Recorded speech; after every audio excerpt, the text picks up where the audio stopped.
চিলাপথাৰত শিল্পী ৰাজীৱ শদিয়ালৈ ৰাজহুৱা শ্ৰদ্ধাঞ্জলি। শিল্পী ৰাজীৱ শদিয়াৰ আকস্মিক মৃত্যুত শোক প্ৰকাশ। শ্ৰদ্ধাঞ্জলি অনুষ্ঠানত উপস্থিত থাকে বিভিন্ন দল সংগঠন।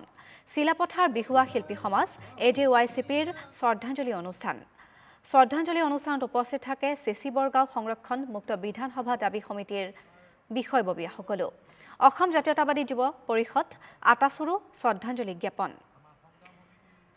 SMSS চুতীয়া জাতি ছাত্ৰ সন্থা সোণোৱাল কছাৰী ছাত্ৰ সন্থায়ো জনালে শ্ৰদ্ধাঞ্জলি। গোৰ্খা ছাত্ৰ সন্থা নাথ যোগী ছাত্ৰ সন্থা বংগালী যুৱ ছাত্ৰ ফেডাৰেশ্যনৰো শ্ৰদ্ধাঞ্জলি অনুষ্ঠান। কোচ ৰাজবংশী ছাত্ৰ সন্থা বীৰ লাচিত সেনা চিলাপথাৰ প্ৰেছ ক্লাব আদিৰো শ্ৰদ্ধাঞ্জলি জ্ঞাপন। আমি দৃশ্য আপোনালোকক দেখুৱাইছোঁ। এইদৰে কণ্ঠশিল্পী গণশিল্পী ৰাজীৱ শদিয়াৰ আকস্মিক মৃত্যুত ৰাজ্যবাসী শোকস্তব্ধ হৈ পৰিছে। সকলোৱে শোক প্ৰকাশ কৰিছে আৰু দেখিবলৈ পোৱা গ'ল শ্ৰদ্ধাঞ্জলি অনুষ্ঠানত কেইবাটাও দল সংগঠনৰ বিষয়ববীয়াসকলে অংশগ্ৰহণ কৰে আৰু শিল্পীগৰাকীক শ্ৰদ্ধা জ্ঞাপন কৰে। আমাৰ সংগ্ৰাম সমিতিৰ মন্ত্ৰী প্ৰদান কৰিলোঁ। তাৰ লগে লগে চিচি বৰগাঁও সমষ্টিৰ সংগ্ৰাম সমিতিও আমি মন্ত্ৰী প্ৰদান কৰিলোঁ। ইয়াৰ পিছত আমি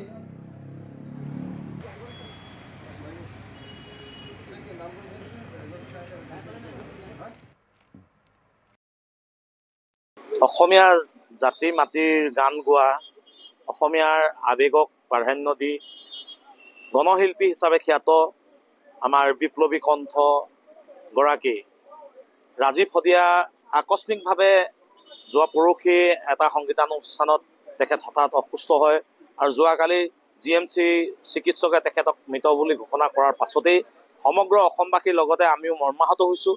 আমি শোকাকুল হৈ পৰিছোঁ। আমি এই ভোগালীৰ উৰুকা নিশা এনেকুৱা এটা খবৰে আমাক সকলো অসমবাসী ৰাইজকে মৰ্মাহত কৰিছে। আমি আচলতে এই শোক আমি ধৰি ৰাখিব পৰা নাই।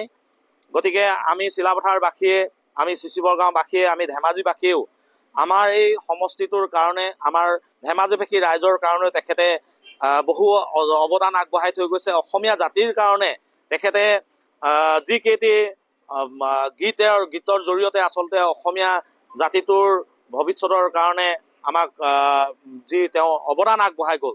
গতিকে এনেকুৱা মহান ব্যক্তিগৰাকীক আমি আচলতে আজি শ্ৰদ্ধাঞ্জলি জনাবলৈ পাই নিজকে বহুত দুখী অনুভৱ কৰিছোঁ।